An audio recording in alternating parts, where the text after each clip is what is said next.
favor. De acuerdo. Buenos días en Ecuador. Buenas tardes a los que estén fuera del territorio ecuatoriano. Pues hoy tendremos un conversatorio sobre los candidatos presidenciales debido a que las votaciones en el Ecuador serán el 7 de febrero del presente año. Hemos querido aportar con este espacio al diálogo de opinión del sector juvenil en el espacio internacional, en donde podamos expresar nuestras ideas sobre los candidatos y de igual manera hacer preguntas a nuestro invitado.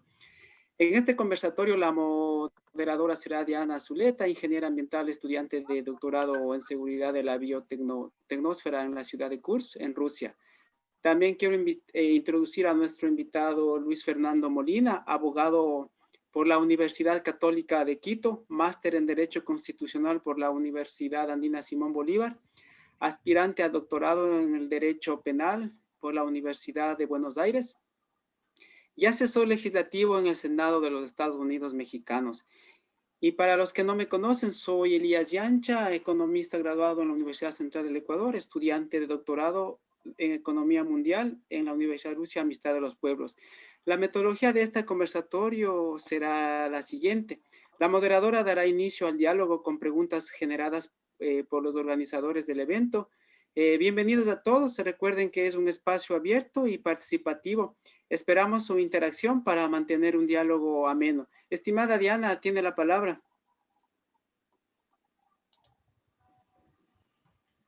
Muchas gracias, Elías. Bueno, para continuar con el diálogo, es necesario...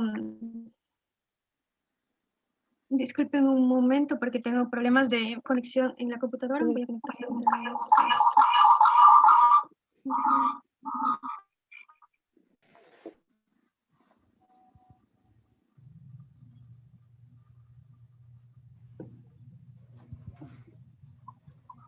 Listo. Entonces, disculpen, para continuar con el diálogo, es necesario mencionar que el escenario político actual es muy controversial debido a que los candidatos representan intereses individuales y no colectivos. Los ecuatorianos están cansados de la demagogia en las propuestas de los candidatos, así también como del oportunismo de ciertos candidatos a asambleístas, debido a que muchos de ellos no tienen una preparación legislativa para utilizar este cargo. Y esto representa una amenaza al momento de tomar una decisión por su poco conocimiento y limitada experiencia. En este contexto, respetado Luis Fernando Molina, ¿podría usted explicarnos brevemente la situación en la que se encuentra el país y cuáles de las propuestas presentadas por los candidatos es la más detallada y realista para salir de la crisis en la que nos encontramos y cómo? Perfecto, se me escucha, ¿verdad? Sí. Listo. A ver, bueno, yo parto por algunas circunstancias que me parecen importante clarificar. Primero, creo que hay que desmitificar, hay que desmitificar el tema de los intereses individuales versus los intereses colectivos, porque tenemos que entender que en el sistema político confluyen diversos actores pertenecientes a partidos políticos y que los partidos políticos tienen como objetivo precisamente la disputa por el poder. Es decir, el sistema político está hecho o está pensado precisamente en la existencia de diversos grupos o agrupaciones que tengan un proyecto político, que tengan una visión de país y que esa visión de país sea contrapuesta entre los diversos intereses a fin de que la ciudadanía pueda elegir cuál es el proyecto, cuál es que el plan de gobierno, el proyecto político que más se acopla a sus intereses. Por tanto, el sistema de partidos políticos es el reflejo de la sociedad. Si lo queremos tomar desde esa perspectiva, entonces hagamos una comparación. El sistema de partidos políticos es casi similar a lo que nosotros encontramos en un estadio de fútbol en el Ecuador, es decir, confluyen los diversos sectores de la sociedad agrupados en una institución llamada proyecto político y esa disputa es sana. Ahora, ¿cuál es la situación dentro de ello? Que estos partidos políticos deberían en principio ser fuertes y deberían abanderar ciertos elementos o ciertos principios, valores o visión país para lograr tener una estabilidad dentro de sus militantes, que es lo que en este momento no lo tenemos porque desde el regreso a la democracia hemos tenido cerca de 2 cismas, al menos en el sistema de partidos políticos.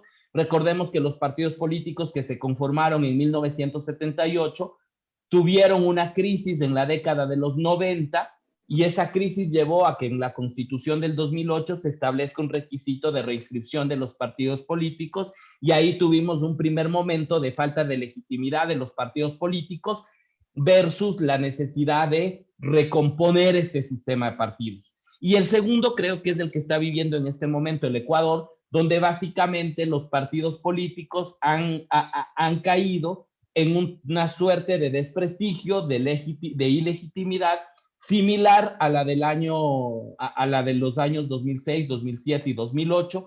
¿Y por qué este tema de legitimidad? Precisamente por cuestionamientos en su desempeño legislativo, por una desconexión de las necesidades de la sociedad y por el otro lado con ciertos tintes de lo que significan algunos cuestionamientos en su actuar. Eso nos ha llevado a que en el año 2006 el Congreso Nacional anterior, como así se lo llamaba, llegara a tener un nivel de desprestigio del 5%, pero en este momento tengamos entre el 2 y el 3%.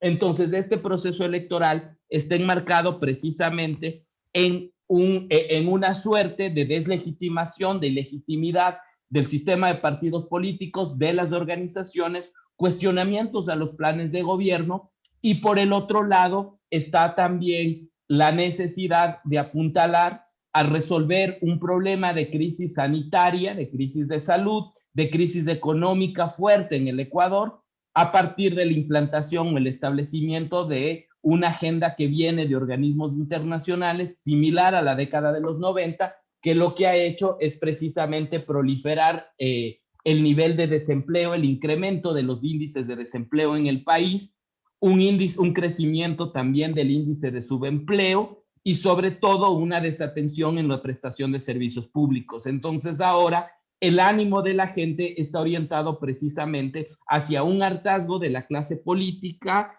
y por un lado, y por otro lado la búsqueda de un plan de gobierno que pueda realizar la reactivación económica. Y en el plano geopolítico, como algunos autores lo manejan, estamos frente a una crisis o a una disyuntiva entre lo que significa una democracia formal, una democracia que se agote en el ejercicio del derecho al voto, elija a sus gobernantes, que son quizás los grupos más conservadores para el mantenimiento de su status quo, buscan que la democracia se limite al ejercicio del voto, y por otro tienes una lógica de democracia de alta intensidad en los términos de Boaventura de Santos, en el sentido de plantear la necesidad de que esta democracia avance hacia una transparencia en el marco de la lucha anticorrupción, hacia una transparencia en la necesidad de una política pública que reoriente, que sostenga la dolarización, que invierta nuevamente en lo social y que adicionalmente a ello pudiera, ¿no es cierto?, resolver los problemas de reactivación económica y la vacuna en el Ecuador. Entonces, hacia allá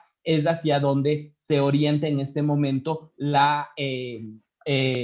el análisis que se realiza en el Ecuador para las próximas elecciones. Entonces, esta brújula entre una democracia formal y una democracia sustancial creo que nos va a permitir establecer el mecanismo a través del cual podríamos ir analizando algunos de los planes de gobierno de los candidatos que ustedes tuvieran el interés de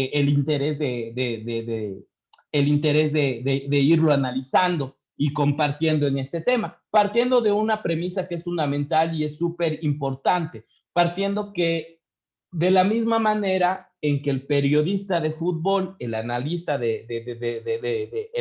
deportivo, no puede partir de una objetividad, porque para que le guste el fútbol debe tener alguna preferencia. De la misma manera, desde el punto de vista lógico, en un análisis político, evidentemente todos y cada uno de nosotros que estamos aquí deberemos tener alguna orientación política e ideológica. Por lo tanto, la objetividad se traduce en la necesidad de establecer sí una rigurosidad académica, una rigurosidad de análisis que nos permite en lo posible establecer y transparentar los planes de gobierno más allá de la adscripción política personal que pudiera cada uno realizar, porque porque partir de un purismo o de objetividad no lo podemos hacer ninguno de nosotros, porque a lo largo de nuestra formación académica hemos tenido o tenemos una visión de país, y entonces ahora lo que nos corresponde es realizar pues un análisis lo más riguroso posible, lo más interactivo posible, para que de este intercambio de ideas pudiera ejercerse un voto razonado, que es lo que esperamos que los y las ecuatorianas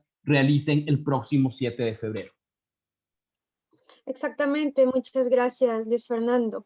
Bueno, para continuar con el análisis de las propuestas de los candidatos presidenciales, el 16 y 17 de enero tuvimos un debate presidencial que duró 6 horas entre los 2 días. Y allí pudimos ver que candidatos, nuevos rostros, alcanzaron mucha popularidad. Y los rostros que son conocidos, que ya tenían trayectoria, como es el caso de Guillermo Lasso, Yacu Pérez, Andrés Arauz, un nuevo rostro, que viene del correísmo, y bueno, Javier Hervas y Pedro Freile son personas que están ganando mucha popularidad de acuerdo a las encuestas. ¿Usted qué nos podría decir con respecto a esto? ¿Por qué se produce? ¿Acaso el plan de gobierno de ellos está más completo, es más realista? Mira, yo creo que el tema de si el plan de gobierno es realista, y perdón que pueda cuestionar un poco el sentido de la pregunta, pero el sentido de la pregunta te orienta hacia lo que iba a decir. Mira, una de las características del sistema político ecuatoriano es que desde el surgimiento de la República, y te hablo de 1830, siempre se ha buscado precisamente, o el sistema de partidos políticos se ha orientado a buscar un mesías, a buscar a alguien mesiánico que pudiera cumplir con los requisitos de reorientar o de llevar a cabo la administración del Estado. Y quizás esa es una de las cosas que por lo menos deben cuestionarse dentro de ello. ¿Por qué? Porque en un estado de ánimo, en una predisposición de los y de las ecuatorianas a siempre buscar un mesías que tenga la receta para la salida del subdesarrollo del Ecuador, siempre los políticos nuevos tienen mayor acogida porque la ciudadanía busca algo diferente que pudiera llevar que pudiera ejercer el poder y pudiera ser esa receta para los problemas de la población. En la medida en la que nosotros orientemos hacia cuál es el mejor plan y no hacia cuál es el proyecto de país que a cada uno de nosotros nos convence más o nos convence menos, y que cada uno de esos proyectos país, estos proyectos políticos de los partidos, de las organizaciones, logran o son imperfectos también en su ejecución en el tiempo y en el espacio, entonces vamos a seguir intentando buscar el Mesías. Y yo creo que en esa situación mesiánica es donde hasta cierto punto se han ubicado o se logran ubicar quienes son candidatos y rostros nuevos en la política ecuatoriana. Ahora, tú me hablas de 6 horas de debate, y yo te hablo en el Ecuador de 14 horas de debate, porque tuvimos 3 debates presidenciales, de los cuales 2 candidatos no asistieron a los 2 primeros, asistieron solo al último.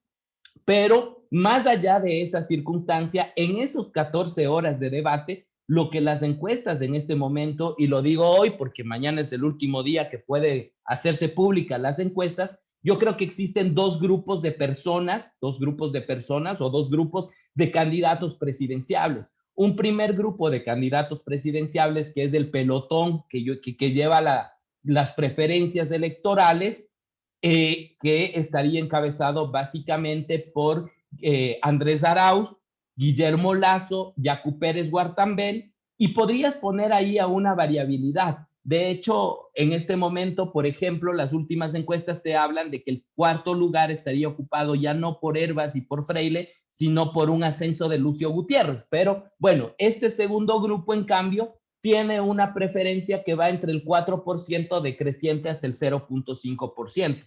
Estos 2 grupos son los que marcaron el debate legislativo, y quizás, claro, la lógica de los debates legislativos orientó a que quienes más exposición mediática pudieran tener sean los del segundo pelotón respecto del primero, porque en estrategia política siempre vas a preferir que si estás en el segundo pelotón, tengas mayor exposición para poder salir a la palestra.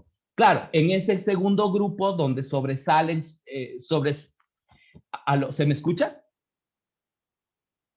Sí, Me avisan porque porque creo que hubo un problema con mis audífonos, entonces por eso quería averiguar. Entonces, en ese segundo grupo, claro, sobresale precisamente dos candidatos que son Hervas y Freile, porque quizás son los que mayor claridad tuvieron en el marco de exponer su proyecto político, más allá de las afinidades que podamos tener hacia uno u otro candidato.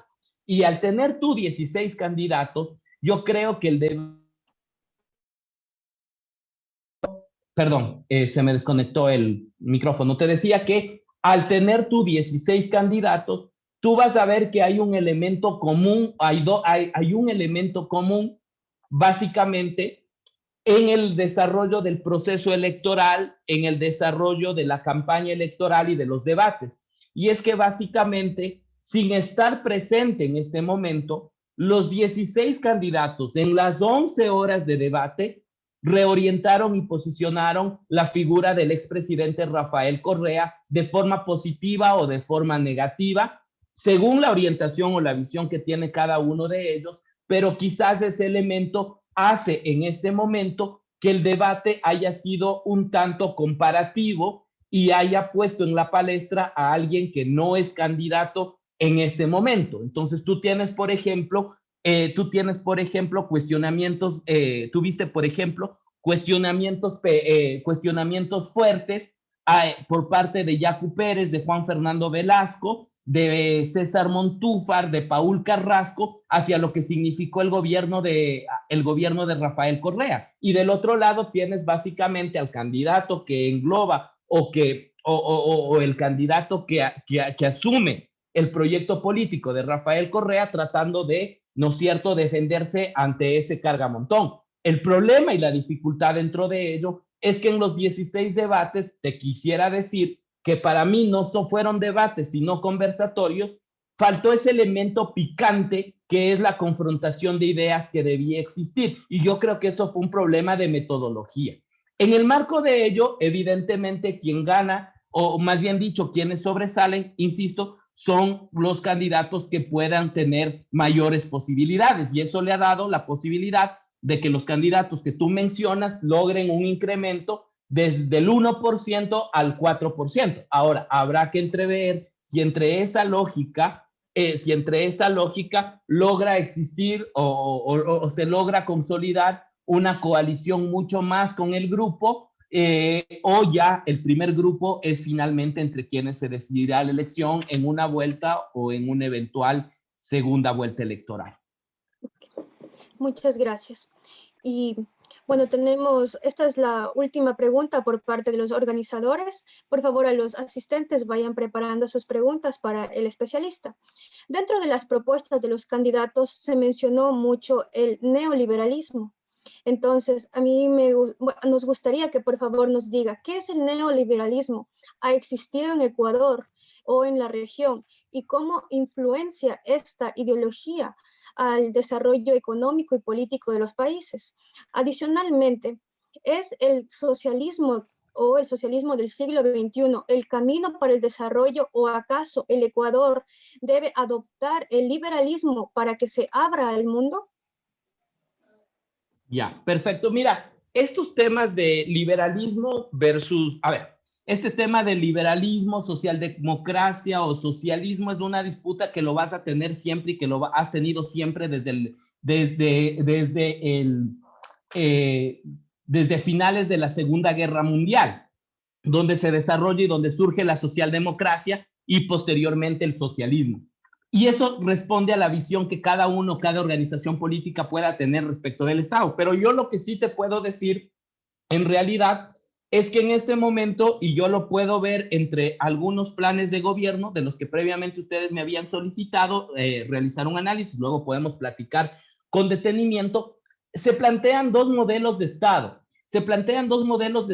Un Estado, yo sí te diría neoliberal, porque liberal puramente no lo existe, o no se lo ha dado, no se lo plantea, pero hablas de un Estado desregulador versus un Estado que establece una regulación y que podría plantear un tema de garantía de derechos. Y entonces, la visión que tienes en este momento en los planes de gobierno es qué modelo de Estado quieres en este momento. Un Estado que garantice la libre empresa, que parta del principio económico de autorregulación del mercado, donde la mano invisible de Adam Smith sea la que regule al Estado, o necesitas en este momento un Estado fuerte que establezca regulaciones, que establezca una administración por parte del Estado, que pueda plantear la posibilidad de que los servicios públicos no sean privatizados y que de alguna manera pueda tener una política de inversión social a través de un ejercicio mucho más interventor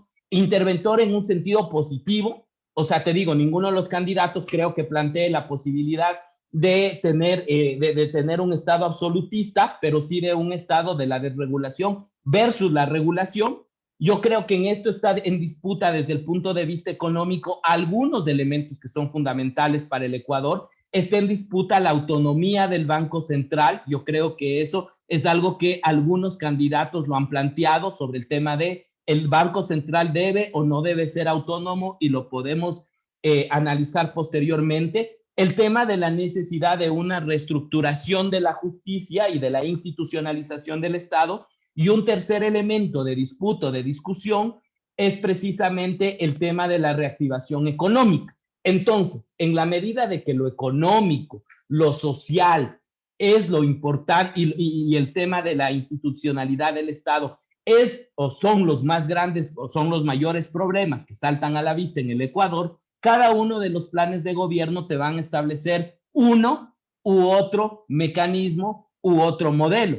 Por ejemplo, planes de gobierno como los de Guillermo Lasso, entre los que me pidieron que analice, planes como los de Yacu Pérez o Pedro Freile, parten de la lógica de una autonomía del Banco Central, es decir, el desprendimiento de esa dependencia del Banco Central, de la función ejecutiva, para la posibilidad de que el Banco Central pueda autorregularse, pueda autorregular la economía, pueda de forma autónoma plantear los intereses y la intervención y las regulaciones del sistema financiero parten de una autonomía del Banco Central.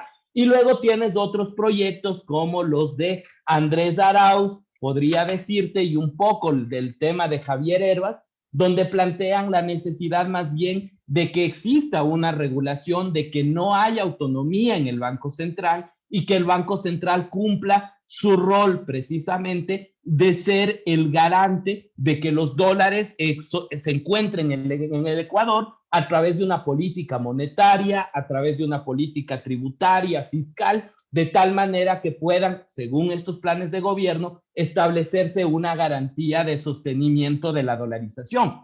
En el medio de eso, ¿qué es lo que tienes tú? Y ahí sí, más allá del tema ideológico, insisto, es un tema histórico.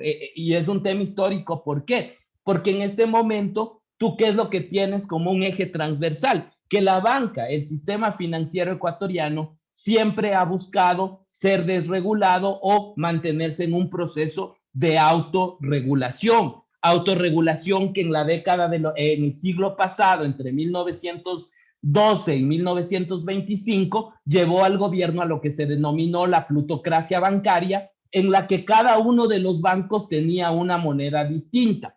Autorregulación que tuvo problemas o implicaciones en la crisis del 99, donde la autorregulación o la autonomía del Banco Central llevó al salvataje bancario. Y ahí sí podemos discutir los enfoques que cada uno tenga, porque lo económico, te digo, es algo conceptual que lo tengo, pero ahí, por ejemplo, Elías, que platicábamos antes de este conversatorio, hablaba que está haciendo sus estudios en economía, y quizás de pronto ahí puedo nutrirme de los elementos económicos también para que el diálogo sea bilateral, pero te digo, son elementos que se han establecido. El tema del trabajo y el empleo. Mira, hay temas en el tema del empleo, yo creo que existen dos modelos y los vuelvo a separar, planteado por Lasso, por Yacu Pérez, por Freile y por Herbas, que te hablan de la necesidad de una flexibilización laboral. Habrá que ver la flexibilización laboral que no traiga o que no implique precarización laboral y desconocimiento de derechos. Y por el otro lado tienes a un Arauz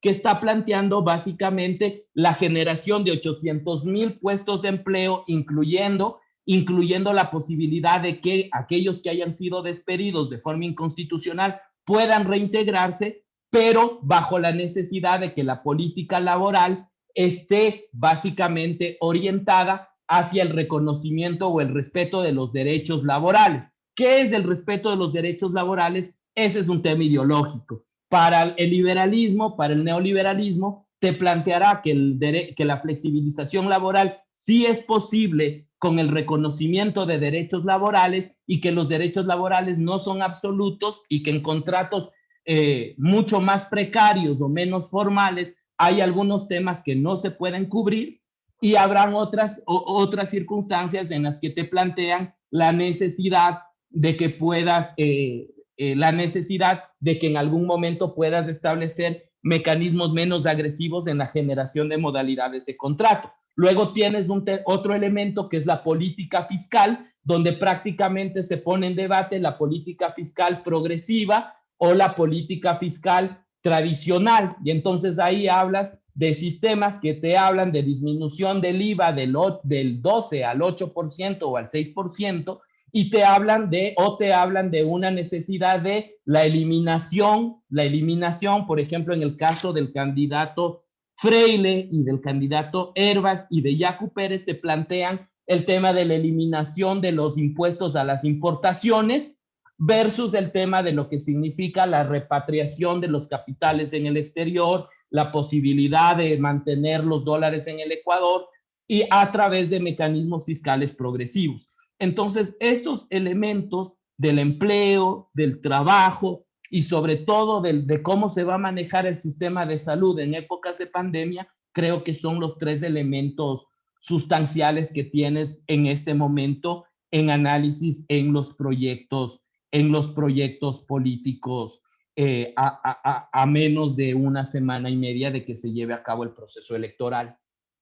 Perfecto, gracias por esa información.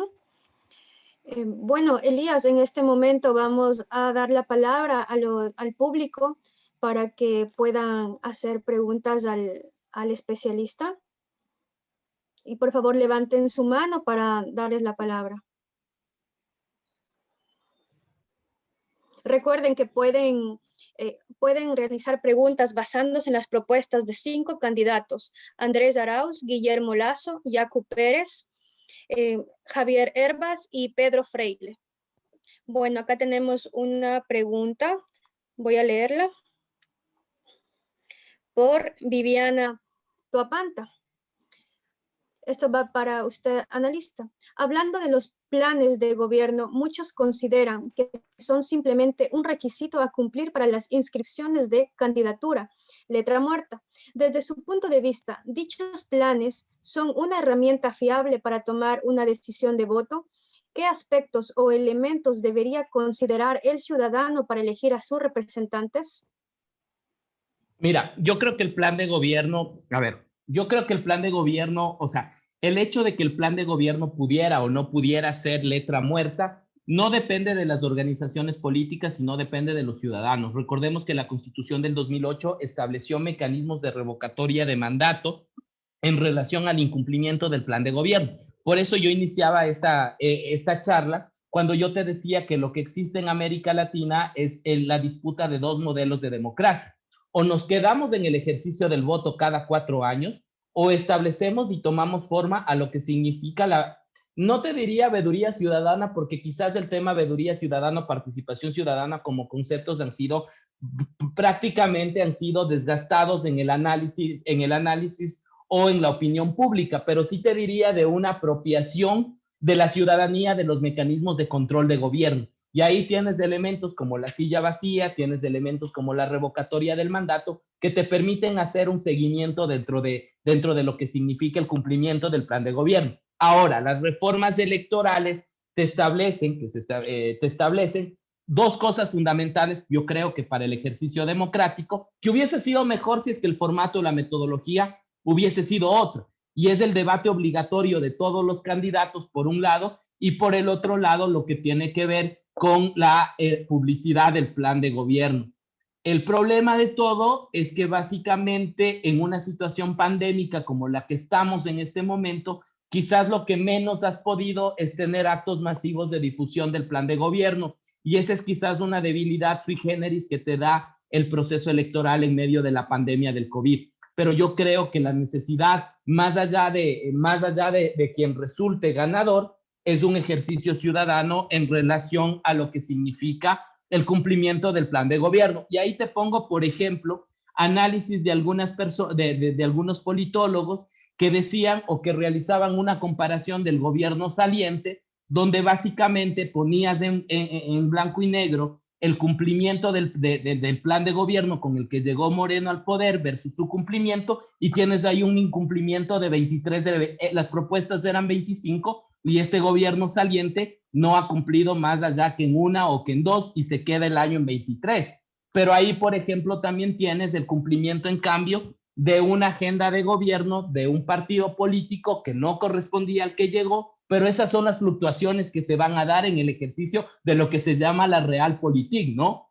Lo que esperarías es que en realidad el voto sea consciente de acuerdo al plan de gobierno y que los ciudadanos podamos tener ese plan de gobierno para garantizar y cuestionar precisamente ese plan de gobierno, cuestionarlo, investigarlo, verlo bien. Ahora, ¿cuál es la dificultad, Diana, que veo en este proceso electoral? Que al ser 16 candidatos presidenciables, la posibilidad de un análisis de los 16 planes de gobierno quizás es mucho más complicado. De hecho, la metodología de ese conversatorio nos está llevando a analizar o a absolver consultas o a poder intercambiar criterios respecto de 5, pero eso significa que 11 planes de gobierno no van a ser analizados en este espacio, y entonces eso te hace entrever que ese tema de polarización ha vuelto nuevamente a que tengas candidaturas poco ideológicas, mucho más electoreras, te podría decir, y en el marco de eso es donde tenemos esta dificultad, ¿no? Exactamente. Bueno, los participantes tienen preguntas para nuestro especialista. Ok, Juana, te doy la palabra, por favor. Saludos con todos. Bueno, yo soy Juan, Juan Francisco Morales. Están las iniciales de mi apellido, ¿no? Bueno, estaba pensando justamente dentro de las propuestas de Arauz, existe una propuesta de dar $1,000 a 1 millón de familias, y actualmente el presidente Moreno ofreció que va a dar $500 a 570 familias. Entonces, en vista de ello, pues pienso que sería una propuesta desde el punto de vista económico, sería una propuesta insostenible, ¿no? Pienso yo, para economías. Y además, si es que ya el actual presidente va a dar por hecho el tema de un bono de ayuda, el nuevo candidato va a dar más dinero, ¿no sería eso fomentar sería fomentar mucho, dar mucho al tema del dinero? Y bueno, desde el punto de vista en nuestro país también falta un poco el tema de la cultura, un poco el tema de saber, un poco el tema de administración de dinero. Eso se debería comenzar en el tema de emprendimiento y todo eso. Entonces, pienso yo, a mi criterio, de que si ya se va a dar un bono de soporte y ayuda, y encima más dar $1,000 a 1 millón de familias, son $1,000 millones. Entonces, eso quería ponerlo en consideración. Ya, mira, hay un tema que en contexto nosotros deberíamos entender, o sea, más que entender, deberíamos compartir, porque creo que hay un elemento común entre todos los que estamos hablando, incluyendo yo, porque básicamente todos estamos en el exterior. O sea, ustedes están en Rusia, yo estoy en México, y eso hace que a veces la información nos llegue, nos llegue un poco bastante tarde, te diría yo, pero yo creo que hay que poner un elemento fundamental. Mira, nosotros en el Ecuador llevas por lo menos 4 créditos del Fondo Monetario Internacional. De hecho, la política del gobierno saliente ha sido precisamente el tema de solicitar créditos por falta de liquidez al Fondo Monetario Internacional, y sabemos que el Fondo Monetario Internacional te establece condicionamientos. ¿Qué es lo que pasó entre septiembre y octubre del año anterior? Lo que ocurrió entre septiembre y octubre del año anterior es que uno de los condicionamientos del Fondo Monetario Internacional fue precisamente la posibilidad de que el gobierno pudiera tener un colchón de ahorro de cerca de 7 millones del Producto Interno Bruto, 7,000 millones de dólares, para prever momentos de crisis. Y entonces ahí tú dirías, bueno, está bien, porque si es que en momentos de crisis yo no tengo un ahorro, ¿cómo salgo de la crisis económica cuando realmente me agobie? El problema es que estos 7,000 millones de dólares que se encuentran en un banco de Suiza sirven no para asegurar la época de crisis para la inversión social, para el pago de los salarios al sector público, que serían médicos, policías, médicos, policías y docentes, sino que estos 8,000 millones de dólares se encuentran para el aseguramiento del pago de la deuda externa. Entonces ahí tienes un problema de país. Si tú tienes, y lo podemos ir viendo más o menos desde un plano mucho más micro en ese tema. Si tú tienes 8,000, pensemos que no sean millones de dólares, pensemos que tú tienes 8,000 dólares de reservas para época de crisis y tienes una época de crisis donde la lógica en tu familia es prácticamente decidir entre dar de comer a tu familia o pagarle al banco que le debes el dinero por un crédito hipotecario, ¿hacia dónde orientas el pago? Entonces el problema o la discusión de esos 8,000 millones de dólares es hacia dónde se debe orientar ese dinero. Sí, prácticamente hacia el cumplimiento de los compromisos internacionales con los multilaterales o hacia el Ecuador. Y entonces ahí tienes pronunciamientos y tienes una discusión que creo que ahí Elías también nos podrá ampliar, yo creo que ese concepto. Lo que discutes ahora como forma de reactivación económica a nivel mundial es la famosa renta básica universal, precisamente orientada o precisamente concebida como una manera de inyectar capital al Ecuador. Entonces, claro, en el tema del candidato Arauz, lo que te plantea y lo que te dice es, de los 7,000, 8,000 millones de dólares que tienes en este momento en las reservas del Banco de Suiza, tú resérvale 1,000 dólares, retírale 1,000 dólares, quédate con 6,000 de ahorro, y esos 1,000 dólares inyéctale capital al Ecuador a través de una entrega por una única sola vez para reactivar la economía. ¿A qué te responde de lo que ha manifestado públicamente y que también es una preocupación? Es el tema de que los créditos hipotecarios, los créditos comerciales y los créditos bancarios en este momento en el Ecuador, con las tasas de interés y con el proceso de renegociación, la gente no tiene cómo pagar. Claro, el cuestionamiento es cómo puedes emprender si todavía no tienes el dinero. Ahora, eso en la línea del tiempo, te puedo decir, Juanma, eso en la línea del tiempo ha sido un ofrecimiento más o menos desde hace un mes, pero las declaraciones del presidente de la República se orientan en el proceso de viaje diplomático que realizó hace una semana y recién lo da ayer. Y entonces, básicamente lo que dice de las declaraciones que lo he seguido en medios, es que este dinero de 500 dólares se lo va a dar a partir de mayo. ¿Cómo puede un gobierno saliente a partir del mes de mayo dar este bono en ese sentido? Pero yo ahí sí creo que es importante dos elementos fundamentales, que yo creo que ese es un respeto básico a la democracia. Creo que el gobierno saliente y creo que la Asamblea Nacional, estando ya en un proceso electoral, deberían abstenerse de desarrollar política pública y sea cual sea la persona que gane, organizar la transición hacia el mes de mayo. Más bien lo que yo veo en ese sentido es una intención del gobierno que no debería ser de interferir a través de estas declaraciones en el proceso electoral. Entonces, claro, cuando te hablan de fuente de financiamiento de este candidato, insisto, te lo dice, de los 8,000, son mil millones de dólares, se quedan los 7,000, el tema es inyección de capital, su argumento es que eso te permite cubrir con las deudas de acuerdo a los quintiles de pobreza extrema, que son los que más agobiados están, que es por una única sola vez y que es un tema de renta básica universal. Lo que te plantea el presidente de la República son 500 dólares prácticamente por algunos meses y ahí me preocupa la fuente de financiamiento. ¿Por qué? Porque una cosa es dar 1,000 millones por una sola vez y otra cosa es que esto se convierta mensual, porque ahí sí vamos a tener un problema de desfinanciamiento. Ahora, ¿cuál es el problema en este momento en el Ecuador?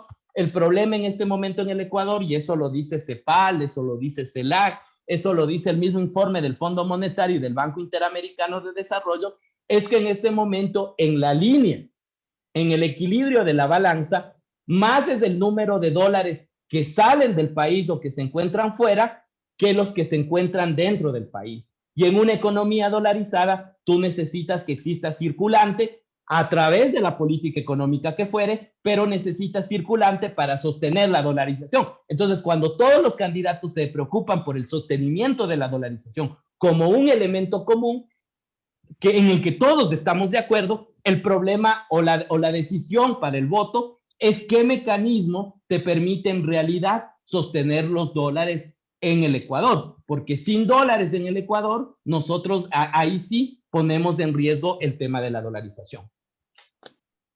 Ok, tenemos dos preguntas en el chat. Voy a leer las dos de una vez para que nos pueda contestar. La primera, ¿cómo va a influir los votos nulos y blancos en las presentes elecciones? La segunda pregunta, ¿es factible reducir el IVA?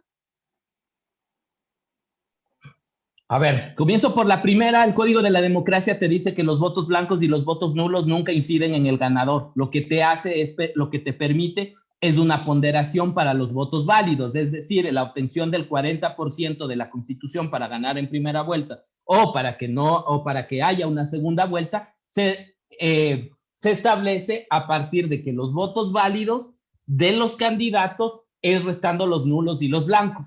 Pero cuidado con ese mito que te establecen que los votos, si votas nulos, si votas blancos, se va el candidato ganador. Eso no existe. Y el tema de la reducción del IVA, yo ahí sí te diría que yo tengo una limitación política dentro de ello, o sea, en el sentido de que económicamente, la disminución del IVA va a tener un impacto en la recaudación tributaria. Y el tema, hasta cierto punto, es cómo en este momento tú puedes generar una base, ¿no es cierto? Una base de financiamiento que no sea petrolero, y la respuesta es a partir de la política tributaria. Entonces, esto responde si la política tributaria es progresiva o si la política tributaria es regresiva, pero yo no sé. Yo creo que hay un poco también, Elías, que es economista, pudiera dar un complemento dentro de ello también.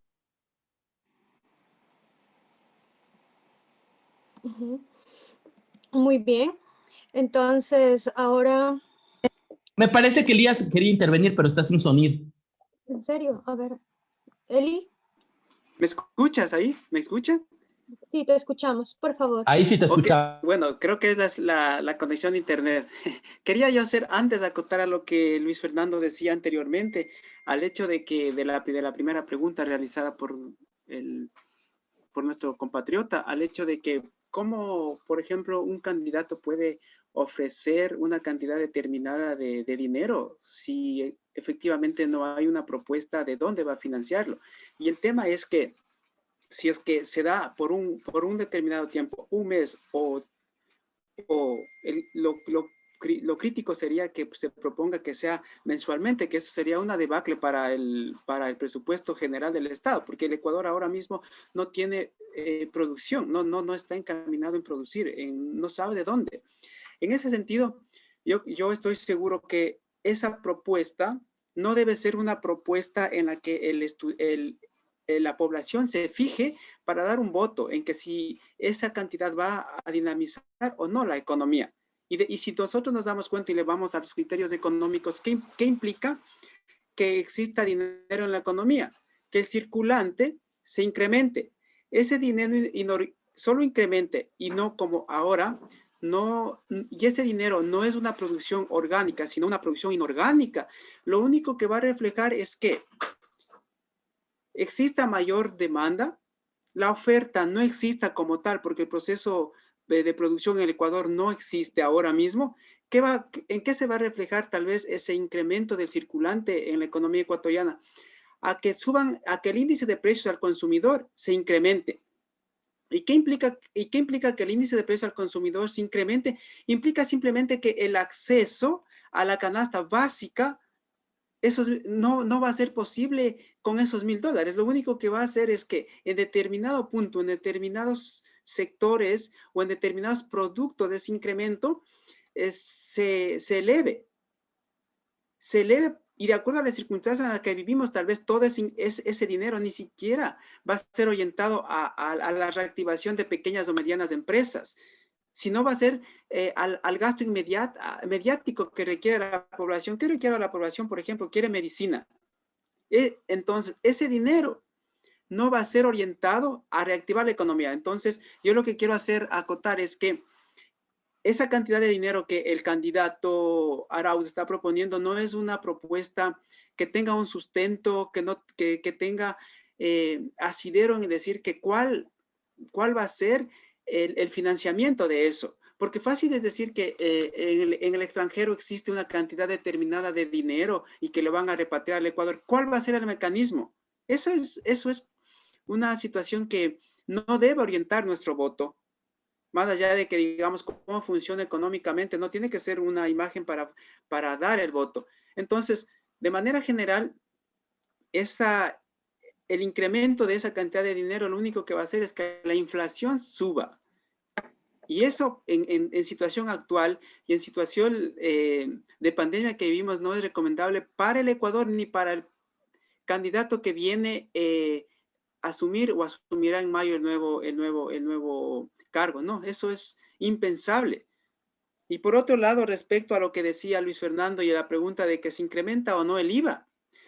A ver, para empezar, decir que el IVA se va a incrementar o se va a reducir del 10 al 12, eso no implica únicamente decir, a ver, yo mañana saco la ley a través de un acuerdo en la Asamblea Nacional y propongo y decir, bueno, esta es una ley urgente y se va a reducir el IVA. El IVA para reducir tiene que tener una propuesta de dónde esa reducción de los gastos, de los impuestos, de dónde va, cómo va a sustituir el Estado. Es decir, por ejemplo, si el Estado, vamos a poner un ejemplo, por bajar el IVA del 10 al 12, o el nuevo gobierno que está proponiendo esto, baja del 10 al 12. ¿Cuánto se ha perdido? Aparentemente se dice que se bajó 2% y mentira, realmente es que estás moviendo un 20% de recaudación de impuestos. Entonces, lo óptimo sería que si el candidato dice, vamos a reducir el IVA, él proponga y diga, esta va a ser la forma de financiamiento del Estado o de mi gobierno para sustituir esa reducción del ingreso fiscal. Si eso no existe, también la propuesta del IVA a que se reduzca es una propuesta demagógica. Entonces, decir que se va a bajar o subir el IVA es una cosa que no debe suceder. ¿Por qué? Porque no hay una propuesta de dónde se va a sustituir el ingreso a esta reducción del IVA. Perfecto, Elías, muchas gracias. Nos han pedido la palabra 2 personas más. La primera, Juan Morales, y después de su intervención, Daniel Centeno. Adelante, Juan. Ok, muchas gracias. Otra pregunta que yo tenía, estaba interesado, bueno, hablando con las propuestas de Guillermo Lasso, una de las propuestas en el tema de la seguridad es la implementación, la dotación de armas a la ciudadanía. Eso también es un tema muy polémico, ¿no? Desde el punto de vista global, ¿existe algún estudio científico en el cual se pueda decir que realmente el portar armas aporta a la seguridad? ¿O esto es básicamente una estrategia populista, ¿no? Para captar votos, para hacer algo distinto? Por favor, Luis Fernando, tiene la palabra. Creo que Daniel Centeno también iba a hablar para ver si juntamos las dos y con ello podemos tranquilamente conversar un poquito más amplio. Ok, Daniel Centeno, por favor, su pregunta. Muy buenos días, muy buenos días. Bueno, mi pregunta es la siguiente. En 2016, Andrés Arauz, en una conferencia en España, afirma 3 veces que la mejor opción es desdolarizar el país. Él afirma que la dolarización fue un error. Entonces, mi pregunta es, ¿qué pasaría si este candidato llega a ganar? ¿Cómo nos afectaría una desdolarización al país? ¿Cuáles serían los efectos de esa desdolarización que plantea el candidato? Eso, muchas gracias. Gracias. A ver, 2 cosas. Comencemos con el tema del porte de armas. Oye, el porte de armas ha sido un debate a nivel mundial, pero en Estados Unidos sí existen análisis que se han realizado a través de los cuales se ha demostrado que de hecho el tema del porte de armas no ha contribuido a incrementar el nivel de seguridad de los ciudadanos. De hecho, el tema de porte de armas es un tema polémico. Las últimas encuestas electorales en Ecuador plantean que cerca del 80% de las personas, o sea, 8 de cada 10 ecuatorianos, están en contra del porte de armas, y quizás por eso la propuesta inicial de Guillermo Lasso de plantear en un primer momento el tema de porte de armas, ya después del debate se redujo a un tema de seguridad.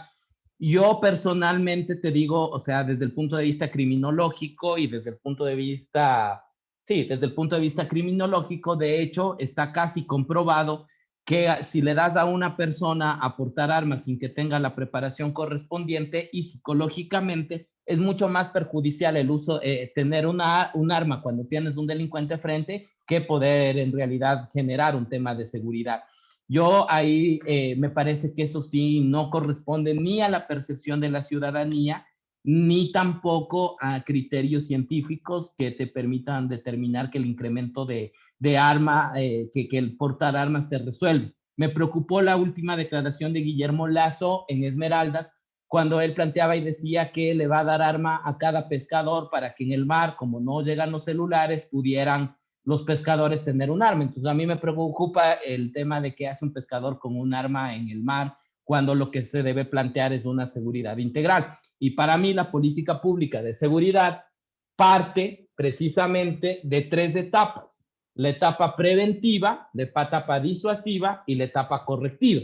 En la etapa correctiva, que es la parte delictual, tienes la administración de justicia y los sistemas de rehabilitación social, pero en la parte preventiva quizás hay que avanzar en lo que significa el otorgamiento de seguridad en los espacios públicos, que de una forma de promoción de cultura de paz sería mucho más adecuado. Me preocupa la situación del Ecuador el día de hoy.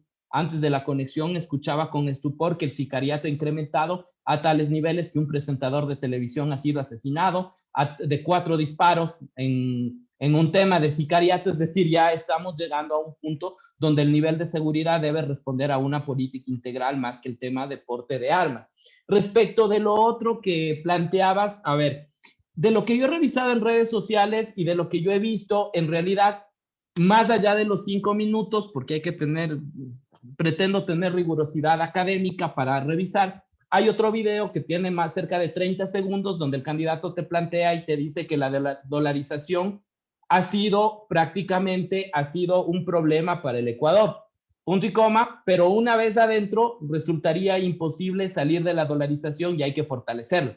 Más allá de lo que ha dicho el candidato Arauz en esa situación, yo también concuerdo con que o sea, si tú me preguntas a mí, yo concuerdo que la dolarización en el año 99 no fue la mejor opción que tuvimos en el Ecuador, pero también creo que en este momento la dolarización no puede llevarse a cabo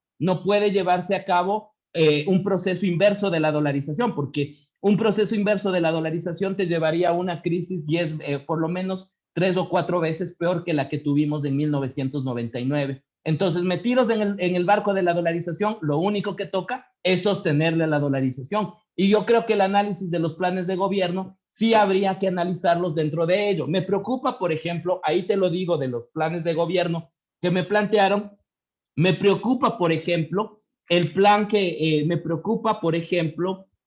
de Pedro Freire, cuando habla del tema de la eliminación del impuesto a la salida de divisas y de la eliminación del impuesto a las importaciones, porque desde los aranceles a las importaciones, porque de hecho parte del manejo económico del banco económico en temas de dolarización es precisamente evitar el desequilibrio que tú tienes que hacer, es decir, fomentar las exportaciones, que las exportaciones sean más que las importaciones, que los dólares vengan hacia el Ecuador y que tengas una fluctuación en el sistema económico. Me preocupa, por ejemplo, cuando te plantea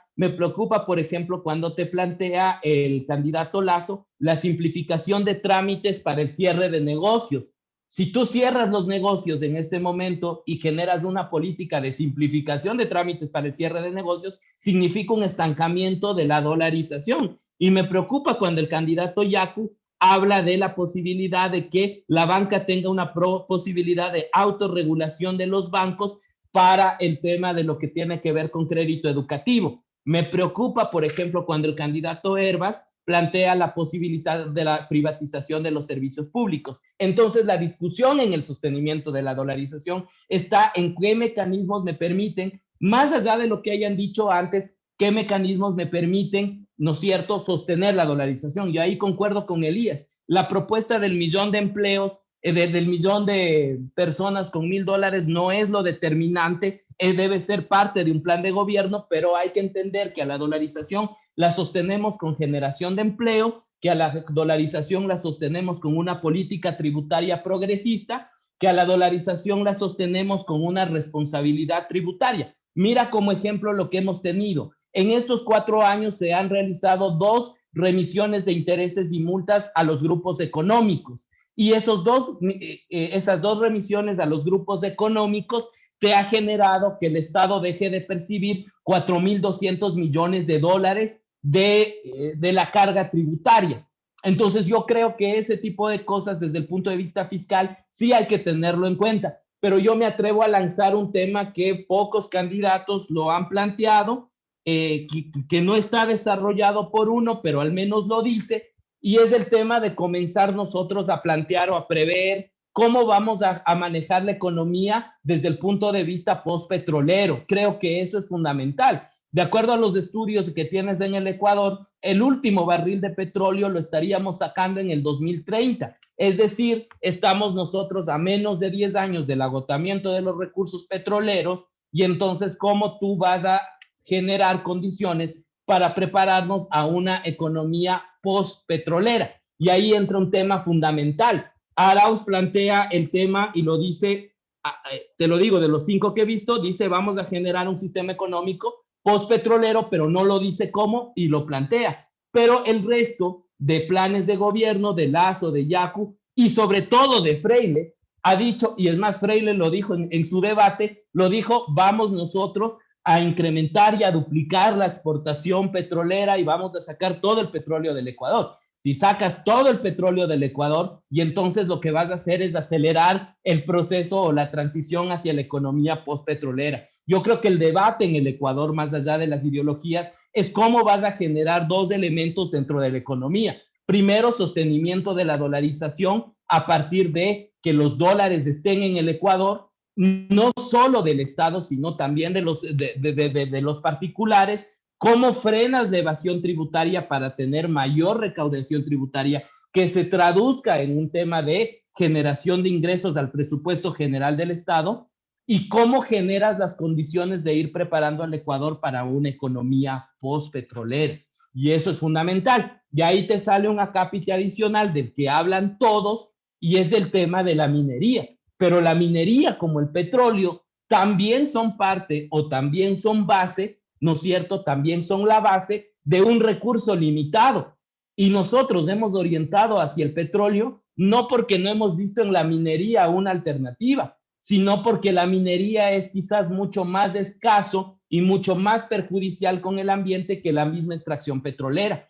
Entonces, ¿cómo en este momento podemos pensar en un país postpetrolero? Yo creo que la respuesta en los planes de gobierno, que son incipientes, pero en el deber ser, debieron haberse orientado al fortalecimiento del turismo, al fortalecimiento de la agricultura y cómo vamos a sentar las bases de un Ecuador postpetrolero. A mí me preocupa eso porque 10 años para nosotros es bastante, pero en la era cronológica del tiempo del Ecuador está a la vuelta de la esquina. Muchas gracias, Luis Fernando. Por favor, ¿alguien del público tiene más preguntas? Diane, yo quisiera acotar algo a lo que dijo Luis Fernando respecto a la desdolarización o dolarización del Ecuador. Yo creo que, concordando con lo que dice Luis Fernando, es ahora mismo con el gasto fiscal que se tiene, con el déficit presupuestario, con el gasto público encima que tiene o va a tener el nuevo gobierno, solamente pensar en que es posible la desdolarización de la economía ecuatoriana es una locura. Porque el nuevo gobierno lo que tiene que venir es a pensar en que un proceso inflacionario lo debe de tener, porque ahora mismo tenemos una inflación que ha crecido y va a crecer o está creciendo. Sin embargo, este tema de desdolarización o dolarización tiene que, como decía Luis Fernando, a través de los candidatos estar pensado cómo se le va a seguir sosteniendo, cuál va a ser la fuente de financiamiento para aquello. Porque si tenemos un gasto fiscal elevado y un candidato dice que va a reducir el IVA, no sabemos de qué realidad quieren. Porque si el Ecuador no tiene solo a partir del 2008, a través en que el gobierno del entonces del presidente Rafael Correa trató de institucionalizar una conducta tributaria en los ecuatorianos, de cierta manera se intentó tener mayores ingresos tributarios, y a través de los ingresos tributarios y los ingresos que dio la masiva emigración de los ecuatorianos al exterior, se logró sostener a la dolarización. Ahora, por ejemplo, es crítico que ningún candidato diga o proponga que cuál va a ser el mecanismo o cuál es el mecanismo para sostener la dolarización. Al contrario, yo porque hago esta reflexión en el sentido de que el dar nuestro voto en las próximas elecciones no tiene que ser un voto consciente, consciente en el sentido de que se analice o tengamos claro qué significa una palabra o una frase que dice el candidato. Por ejemplo, si alguien dice yo voy a votar por este candidato porque va a bajar el IVA, o por este candidato porque va a dar esta cantidad de dinero, porque este candidato va a tecnificar el sector agropecuario, tiene que detrás de eso, yo creo que los candidatos cometen un error, o a través de los procesos electorales han cometido un error de no expresar con claridad cuáles son sus proyectos detrás de estas propuestas, al menos una concreta, el cual sea la bandera del candidato para surgir. Entonces, coincidiendo con lo que dice Luis Fernando, pues al menos yo desde mi parte pensar en un proceso de desdolarización, y que esto que implique que termine implicando una crisis fiscal por reducción de impuestos, que es lo que sostiene ahora la economía ecuatoriana, y un poco lo que todavía se recibe o se recibía, o se sigue recibiendo todavía pocas remesas de los migrantes, pues el sostenimiento de la dolarización es crítica en nuestro país. Entonces ahí viene cuál es el proceso de qué candidato o qué propone para incrementar la producción. Y eso, desgraciadamente, los candidatos no lo están expresando. Así que yo hago como una apreciación muy personal a que detrás de todo lo que están diciendo los candidatos se vea cuál es el proceso, a través de qué mecanismo se va a incrementar los procesos de producción. Porque, por ejemplo, no solo es hablar de decir que se va a desdolarizar la economía ecuatoriana y se va a tratar de dar mayor autoridad al Banco Central del Ecuador. Sí, pero ¿cómo le vamos a dar mayor autoridad al Banco Central del Ecuador si la función principal que antes de la dolarización tenía el Banco Central era la de regularizar la producción orgánica o inorgánica del dinero? Si esa función que a través de política monetaria permitía devaluar la moneda para hacer frente a la crisis, si eso no lo tenemos, pensar en desdolarización y tratar de decir demagógicamente que queremos darle el protagonismo al Banco Central del Ecuador, pues eso no es algo claro que está sucediendo. Así que yo les hago un llamado a todos los ciudadanos a que el voto esté orientado a que se analice de cierta manera, o mejor, como decía Luis Fernando, a cómo un candidato quiere proponer su plan de gobierno. Y no debemos también tener de cierta manera esperanza en que algo puede pasar, porque, por ejemplo, acotando algo de lo que decía en la pregunta y decía Luis Fernando, no sé cuán seguro se vuelve el Ecuador a que des una arma o no. Es lo mismo decir, no sabemos cuánto más puede durar la dolarización si un candidato viene y dice vamos a desdolarizar la economía. Eso es impensable. Yo quería complementar ahí un tema, quizás, y quizás saliendo del ámbito electoral, o sea, porque eso es lo que se viene en los próximos días en el Ecuador. De hecho, el proyecto de ley de urgencia económica presentado por el gobierno saliente, o que pretende presentar el gobierno saliente, se orienta básicamente a la autonomía del Banco Central, y a mí me preocupa desde el punto de vista económico la autonomía del Banco Central. ¿Por qué me preocupa la autonomía del Banco Central? Básicamente por una situación, y hoy concuerdo con lo que dice Elías, en una economía desdolarizada, que tiene moneda propia, el rol del Banco Central del Ecuador es prácticamente la emisión de moneda orgánica, y que tenga ese equilibrio de que la moneda que se emite tenga su respaldo hacia atrás, para no generar y controlar los límites de inflación. De hecho, la inflación se da cuando emites circulante que no tiene valor porque no tienes un respaldo. ¿Qué es lo que pasa en una economía dolarizada? Cuando ya el Ecuador no tiene la capacidad de emisión de dinero, en este momento, y les doy datos reales, cada dólar, cada papel, cada papelito de dólar que tiene el Ecuador, que tiene que tener el Ecuador, le cuesta, dependiendo de la denominación de dólar, por ejemplo, cada dólar, cada billete de $1, le cuesta al Estado ecuatoriano $1.50. Por lo cual el Ecuador ya no tiene que gastar solo en dinero, sino tiene que gastar en importar el dinero del tesoro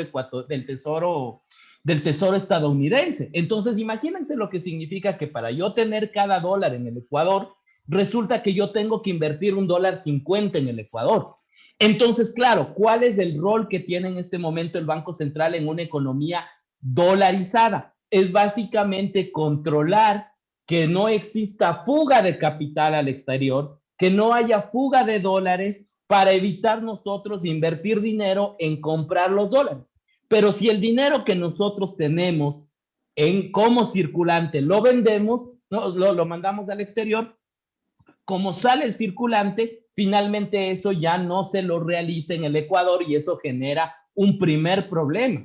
Entonces, el rol que tiene el Banco Central es sostener la salida de dólares al exterior, la fuga de dólares al exterior. ¿Cómo lo haces eso? A través del tema y ahí es donde entramos a un tema que Elías no sé, me corrige si me equivoco, corrígeme Elías si me equivoco, pero quizás la mayor posibilidad o los dos elementos fundamentales a través de los cuales tienes fuga de capitales, número uno es a partir de las importaciones. ¿Por qué? Porque a partir de las importaciones vienen productos, pero tú los productos los tienes que pagar, los dólares se salen. Y cuando tú tienes más importaciones que exportaciones, en una economía dolarizada, lo que te genera es que finalmente tú estás nutriendo a otra economía de otro país, que es la que se está beneficiando precisamente de la adquisición de productos que llegan al Ecuador del extranjero. Y el segundo elemento fundamental, que es un tema súper polémico, pero que además existen documentos, existen investigaciones, es el tema de la fuga de capitales a partir de los grupos económicos y del sistema financiero. Entonces, ¿cómo el sistema financiero, de todo el dinero de los depositantes, inyecta mayor cantidad de dinero a sus reservas en el exterior y no los invierte en crédito productivo en el Ecuador? Entonces, ¿cómo puedes generar tú? Ese es el debate. ¿Cómo puedes tú generar un tema de que la producción, el problema de que la producción nacional o el emprendimiento no solo provenga de la banca pública, porque finalmente la banca pública va a tener un límite, sino cómo le hace responsable al sistema financiero para que también invierta en la producción y en el emprendimiento? De hecho, los estudios analizan y los hechos dicen que el sistema financiero privado nutre el 80% de los créditos hacia créditos de consumo, hacia créditos comerciales, que se van en ese mismo momento. Y el resto del crédito productivo lo asume el Estado. Y el Estado a veces asume a pérdida porque muchas veces no pagan los préstamos que se realizan. Entonces, ¿cómo generas una confluencia entre el sistema financiero público y entre el sistema financiero privado para sostener? Entonces, yo concuerdo con Elías cuando dice la dolarización no se resuelve, no se limita, más bien, así lo dices Elías, con el tema de los $120 del salario de Lazo, con los $1,000 que plantea Arauz, o con el tema de los $500 del gobierno. Tiene que ser una política económica integral. Y lo otro que es fundamental es saber cómo va a llegar la inversión económica. En el Ecuador, en 4 años, has tenido cerca de 20 proyectos de urgencia económica, lo que significa que 20 veces en 4 años modificaste las reglas financieras y las reglas tributarias. Mira, el inversionista extranjero no va a invertir en el Ecuador si no tiene 2 palabras que manejamos los abogados y que es difícil de entender para la gente, pero que suena rimbombante, pero que es necesario. El inversionista extranjero no va a invertir en el Ecuador mientras no exista seguridad jurídica. Y seguridad jurídica se traduce en que existan reglas claras de que no van a cambiar las reglas tributarias, de que no van a cambiar las reglas laborales y que la cancha de juego, para ponerlo como ejemplo con el fútbol, significa que yo sepa cuáles son las reglas del juego, quiénes son los árbitros, cuáles son las faltas, cuándo yo tengo tarjetas amarillas y cuándo tarjetas rojas. Pero si resulta que a mitad del partido me dicen lo que antes era falta, ahora antes era expulsión, ahora es amarilla, y lo que ahora no era nada, ni amonestación, ni amarilla, es causal de expulsión, ahuyentas la inversión extranjera. Entonces ahí me preocupa cuando, por ejemplo, tú tienes al candidato Lasso cuando dice vamos a abrirnos a los mercados financieros, pero ¿cómo te vas a abrir en un mercado financiero? Pues no te lo dice cómo. Yacu dice vamos a traer bancos internacionales a que compitan con los nacionales, pero sin embargo ahora tú ya tienes. Lo único que ha pasado es que los bancos internacionales, por ejemplo, ustedes en Rusia o yo acá en México, tienes el nombre BBVA, pero eso no quita que Produbanco en este momento no esté siendo administrado por los BBVA. A eso es a lo que me refiero. Y claro, ahí yo creo que existe desde el punto de vista positivo, pero todavía ha hecho falta profundizar, porque quizás el candidato que algo ha topado este tema de la seguridad jurídica es Arauz, cuando plantea y dice voy a hacer un contrato de seguridad jurídica con la inversión privada para que los próximos 4 años no cambien las reglas de juego. Yo les ponemos las reglas de juego, que la inversión extranjera venga y que sepa que esas reglas se van a respetar.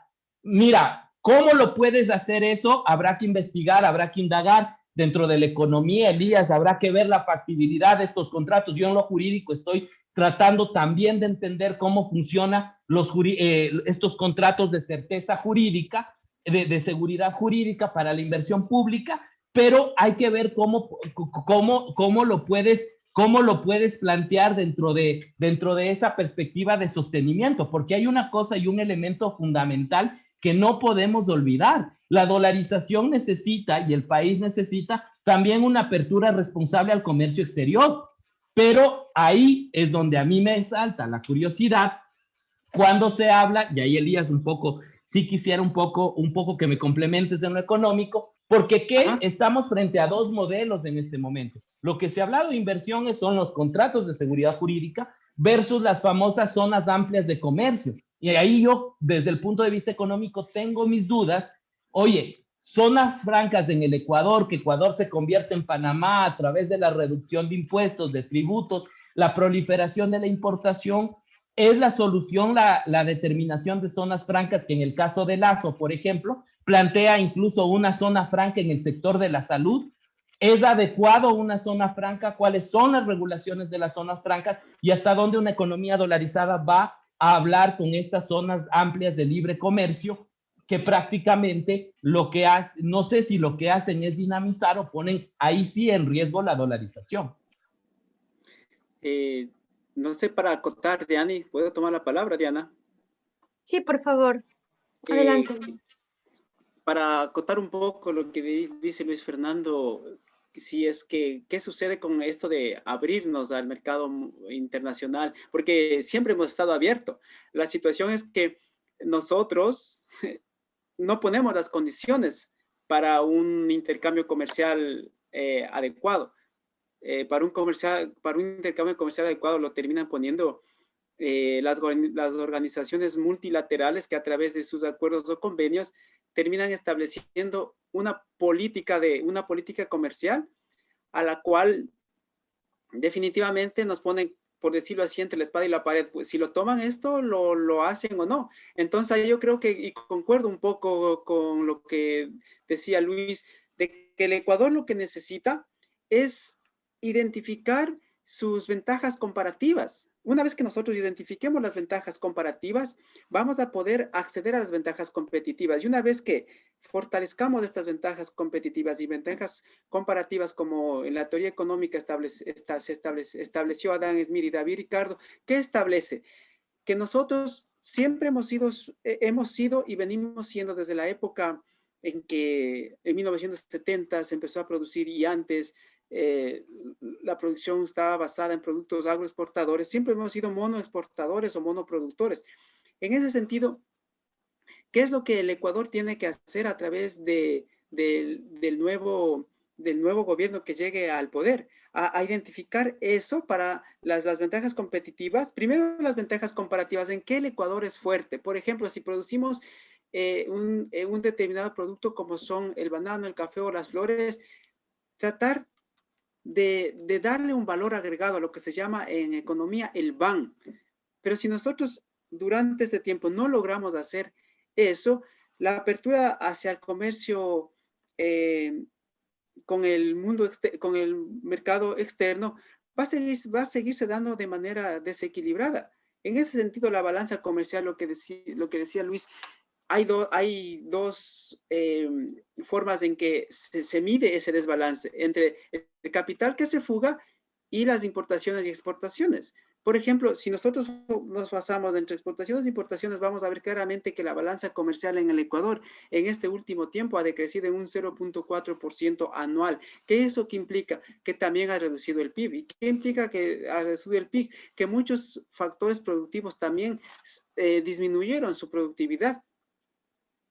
En este sentido, para tratar de establecer qué es correcto o no continuar teniendo una apertura comercial y si es que nos conviene o no, o que si es favorable o no, por supuesto que va a ser siempre favorable tener un contacto con el comercio exterior. Lo importante es ahora,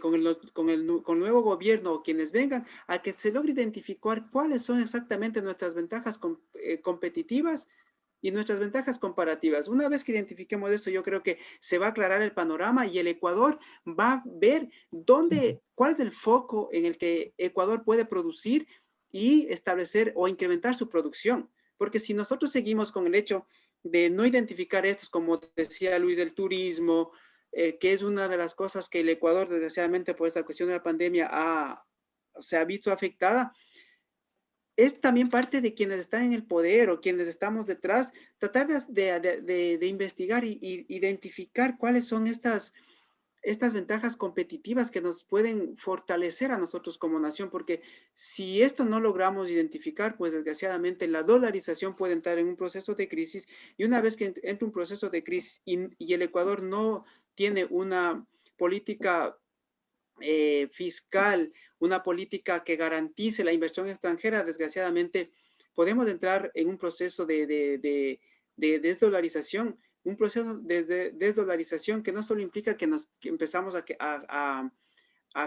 quedarnos sin la moneda fuerte que de dólar, sino a que Estados Unidos simplemente no nos quiera prestar dinero, porque al final lo que nosotros usamos es un dinero prestado. Entonces, en ese sentido, yo creo que, bueno, estoy como que haciendo hincapié en esto, que las propuestas, y para que nosotros demos un voto, no sé, el más consciente o el más acorde a lo que estamos pensando que queremos de nuestro país, pues sea en función a esto, a un análisis pequeño que estamos haciendo acá entre nosotros y que se vea eso reflejado en tal vez en qué candidato dice o tiene o se lo ve con esta iniciativa. Yani, tienes la palabra. Muchas gracias, muy importante lo que han mencionado. Tenemos una pregunta por parte de la organización y para continuar con lo que ustedes han mencionado, para tener dinamismo comercial en Ecuador.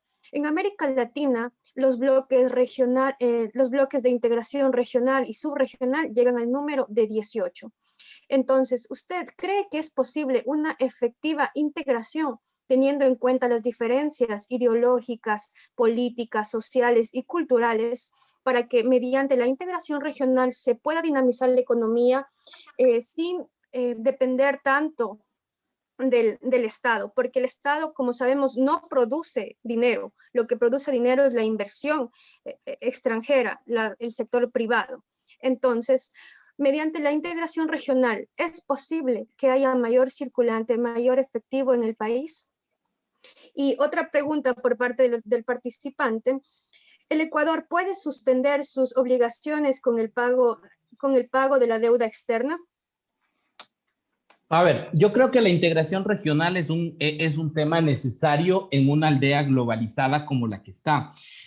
Tú tienes dos alternativas de competir en el mercado internacional. ¿Compites solo o compites, perdón, o compites o compites a través de la integración regional? Y es visto que dado a las economías débiles que tienen la mayor parte de estados latinoamericanos, yo creo que la lógica, incluso en el tema de negociación de tratados de libre comercio, deberían darse en el marco de una integración. Ahora, la integración regional como tal tiene algunas fases.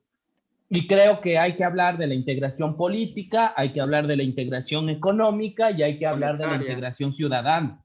Y entonces, en ese marco, el proceso de integración latinoamericana per se no es ni bueno ni malo, sino que en este momento el proceso de integración o lo que hemos llevado en el proceso de integración es básicamente algunas fases que no han concluido. Si tú miras el ejemplo de la Unión Europea, a la Unión Europea le costó 50 años llegar a la moneda única, que es el euro, dentro de un proceso de integración que fue bastante complicado y que ahora con el tema del BRICS todavía es complicado porque de hecho, al no ser las economías equivalentes, a veces se establecen metas que las economías pequeñas no las pueden cumplir y eso ha dado dificultades en el tema de la Unión Europea. Pero, insisto, lo que nosotros tuvimos fue un proceso de integración política.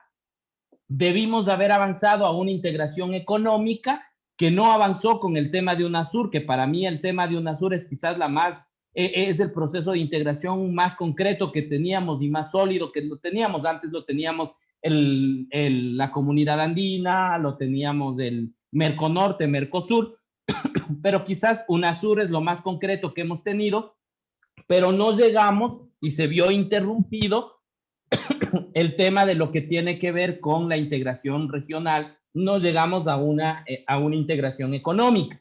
Recordemos que en el año 2014-2015 ya había una propuesta para poder nosotros llevar a cabo la creación del famoso Banco del Sur, que iba a ser el Banco Central del Sur, pero eso se vio truncado. Yo creo que más allá de la ideología, más allá de todo, es importante que nosotros avancemos a la integración económica. Ok. La otra pregunta era si el Ecuador puede suspender sus obligaciones con el pago de la deuda externa. Y también quiero agregar otra pregunta para que nos responda brevemente. Algunos candidatos sobre la era postpetrolera proponen fortalecer la industria agrícola, reducir aranceles. ¿El Ecuador está listo para competir en el mercado global como un país agroindustrial? A ver, dos cosas. La primera, que tiene que ver con el tema de la renegociación. Yo creo que es indudable que el Ecuador tiene que transitar por un proceso de renegociación de la deuda externa. Yo creo que esa es una prioridad. Y yo creo que en ese sentido, el tema de la renegociación de la deuda externa ha sido algo planteado por Naciones Unidas incluso planteado también por algunos sectores económicos. Bill Gates, por ejemplo, ha planteado la necesidad de una renegociación de la deuda externa, pero yo creo que esta renegociación de la deuda externa tiene que darse en bloque en relación de economías importantes para que pueda tener mejores resultados. Creo que hay que renegociar en este momento. La ONU lo ha dicho y creo que ese es un camino inevitable. Lo segundo que me preguntaba, ¿cuál era la segunda pregunta que me hacías? La segunda pregunta por Viviana Toapanta. Algunos candidatos sobre la era postpetrolera proponen fortalecer la industria agrícola, reducir aranceles. Por lo tanto, ¿el Ecuador está listo para competir en el mercado global como un país agroindustrial? Y después tenemos la Yo creo que en ese sentido, yo creo que ese es el reto que tienes en este momento en el país. Sentar las bases de una economía postpetrolera, comenzar a pensar en una economía postpetrolera porque debemos pensar en el peor de los escenarios.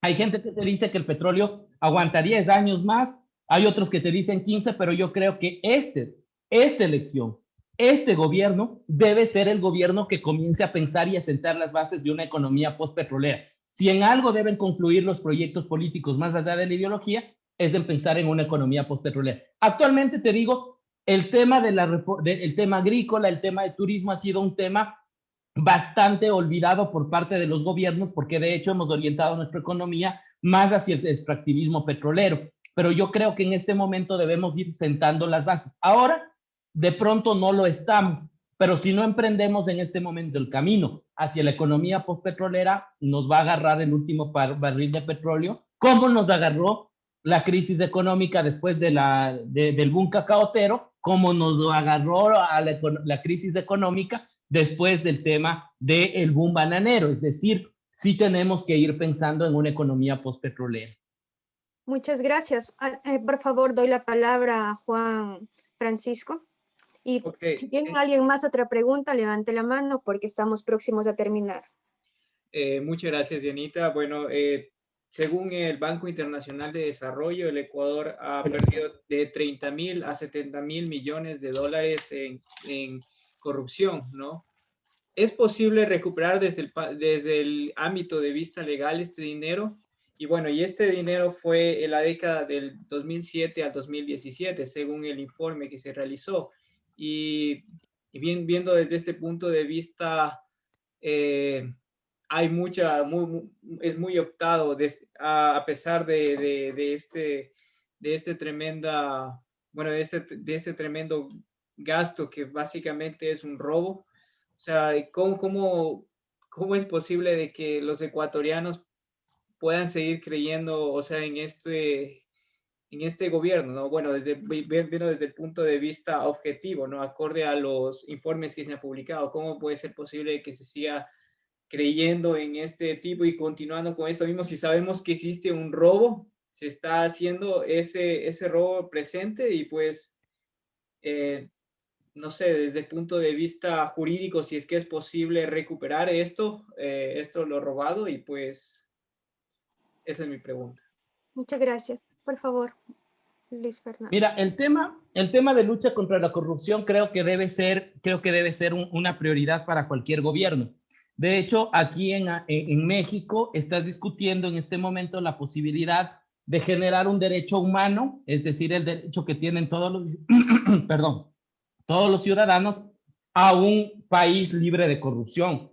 Pero hay que entender algunos temas. Primero, la corrupción es un problema endémico desde el surgimiento de la sociedad y desde la civilización. O sea, siempre has tenido, y no es un cuento, que no se lo tome como un consuelo de bobos, perdón la expresión, el decir que la corrupción es un problema endémico y que por eso somos consecuencia de, sino que hay que entender a la fenomenología de la corrupción como una consecuencia que existió antes del 2006, que no se corrigió con el gobierno de Rafael Correa y que tampoco se ha logrado resolver en este problema.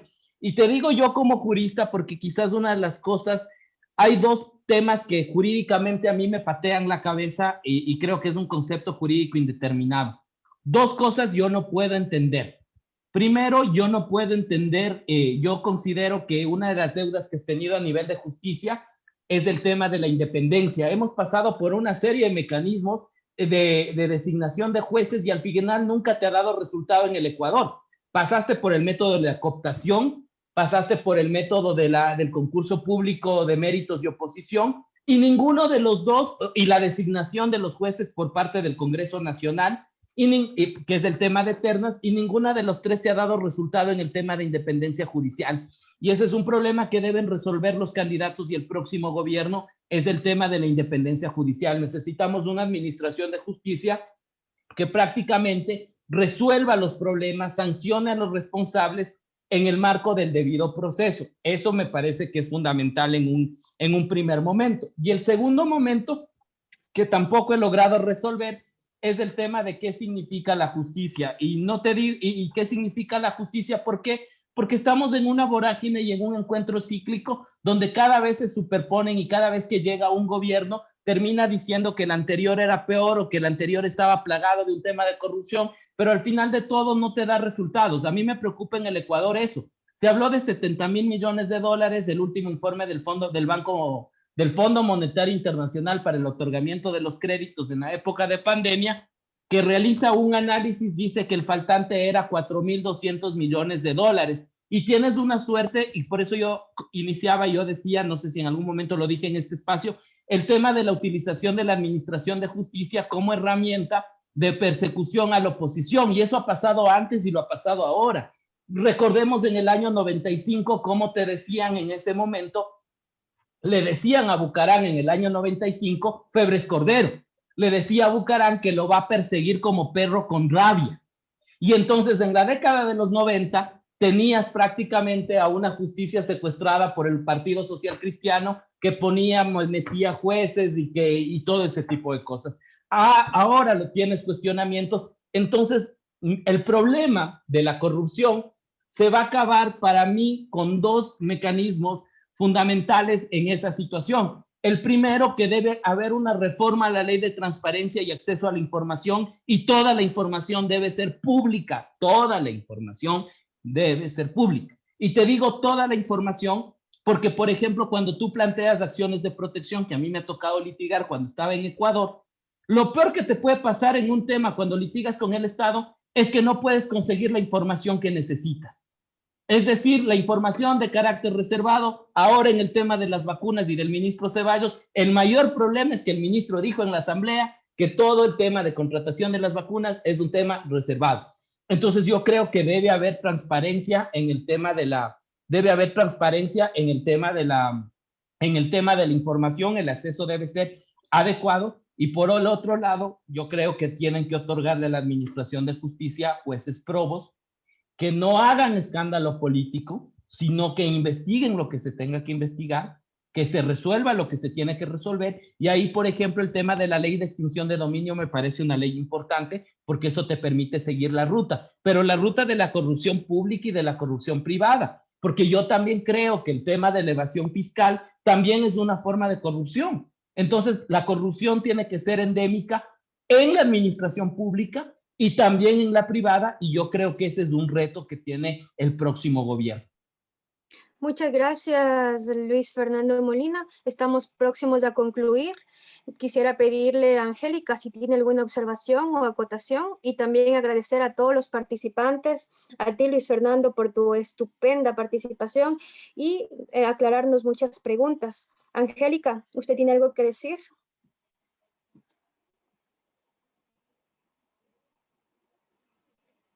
Bueno, parece que ya se desconectó porque Angélica fue quien nos facilitó esta plataforma para tener la conversación del día de hoy. Elías, algunas palabras para nuestro invitado y nuestro público antes de concluir.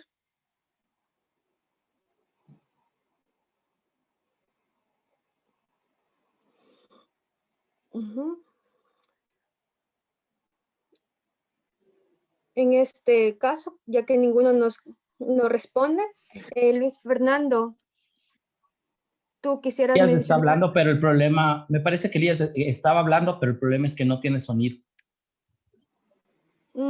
Ahí sí. Sí, okay. Ahí sí. Sí, yo lo que quería es ver si es que Lorena Estupiñán está conectada. Me gustaría escuchar alguna apreciación de su parte. Aquí estoy, Elías. Compatriota conocedora de la historia y realidad ecuatoriana, así que pues me gustaría de todo esto que hemos realizado un conversatorio, a ver si una apreciación personal, observación respecto a cómo quisiera que el proceso electoral se lleve a cabo, y si es que tiene alguna acotación respecto a en qué debemos centrarnos para dar un voto consciente, así de acuerdo a cómo nuestro invitado, el analista Luis Fernando Molina, nos ha aclarado ciertas situaciones. Por favor, Lorena. Primero que todo, buenas noches. Quisiera agradecerles por su tiempo, por la paciencia. Quisimos hacer algo muy bueno, pues, y tuvimos problemas al inicio. Como se los he recordado, muchas gracias por estar, por quedarse, por estar pendientes, y las personas también que se han mantenido durante estas horas prácticamente para escuchar este conversatorio, este análisis. ¿Qué les puedo decir? Simplemente darles las gracias de parte de la Asociación de Estudiantes Ecuatorianos en la Universidad Rusa de la Amistad de los Pueblos por su tiempo, por cada una de las aclaraciones, de las aportaciones, por la participación. Yo creo que hoy se ha visto que nosotros, los ecuatorianos, estamos preocupados por nuestro país. Es mentira de que no nos importa el porvenir, sí nos importa, y por eso estamos estudiando. Y yo creo que por ahora nuestra revolución debe ser esa, seguirnos preparando, hablar con franqueza como lo hemos hecho hoy o como lo han hecho ustedes hoy y no perder la esperanza, porque siempre han existido tiempos malos, pero de los tiempos difíciles salen buenas soluciones y los pueblos se han podido levantar. Gracias a guerras que son cosas realmente terribles para la humanidad, pero luego los pueblos no se han quedado y la unidad debe ser lo que nos mantenga como pueblo, como nación, aunque estemos en otros países, porque que estemos en Rusia o en México o en Chile, donde estemos, no quiere decir que dejemos de ser ecuatorianos y que dejemos de amar a nuestra patria y de preocuparnos.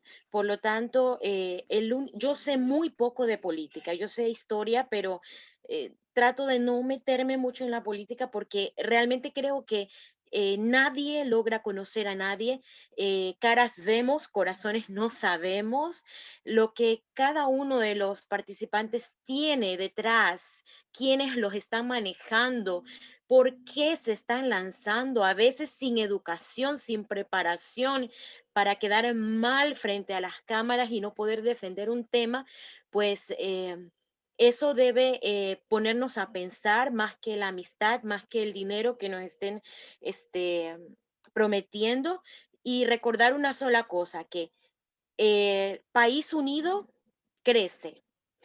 Donde se divide un país es donde se arma el caos. Entonces, desgraciadamente, nos damos cuenta que estamos divididos. Tenemos 16 candidatos, es algo impensable en otras naciones. Estamos muy divididos y por allí debemos empezar, por la unidad del pueblo. Cuando el pueblo se una y sea una sola voz, en ese momento pues no habrá quien nos detenga. Pero mientras estemos así, es difícil, la tarea es difícil. Yo como creyente en Dios pues me toca prepararme para en un futuro. No me gusta la política, pero si en algún futuro me toca trabajar para el pueblo ecuatoriano, porque sí quiero volver, porque sí quiero poner si Dios me permite, mi talento en mi patria, pues lo haré.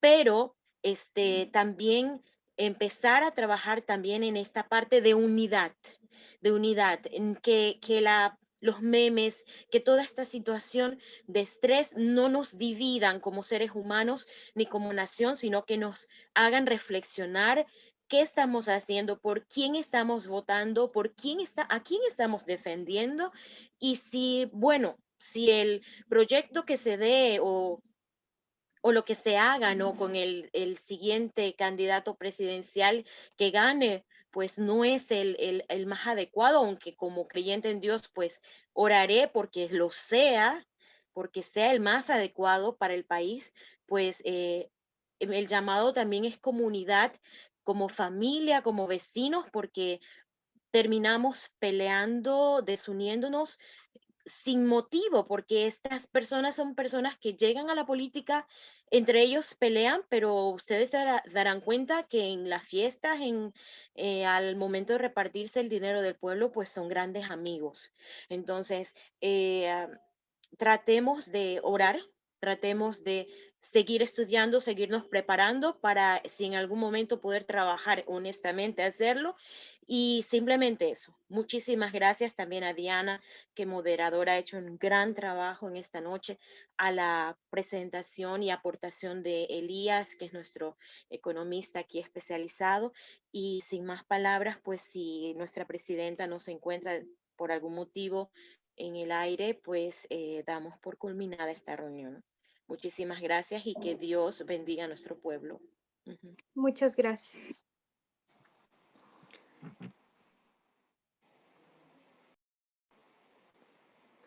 Entonces, damos por culminada este conversatorio. Otra vez te agradecemos mucho, Luis Fernando Molina, por tu predisposición y por, a pesar de tener estos inconvenientes, estar hasta el final con todos nosotros. Sabes que tenemos invitados no solo de Rusia, también está en Eslovaquia, Juanito, también están desde Ecuador. Entonces ha sido un conversatorio integracional. Muchísimas gracias a todos.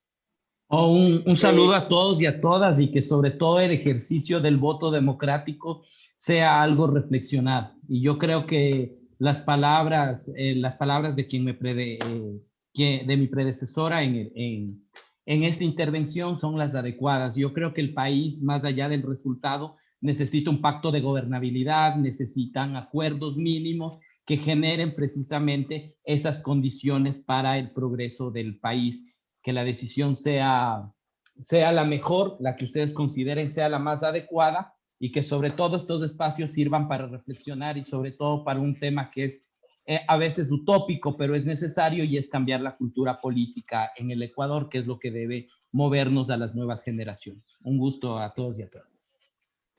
Gracias. Diani, ¿puedo tomar la palabra para finalizar?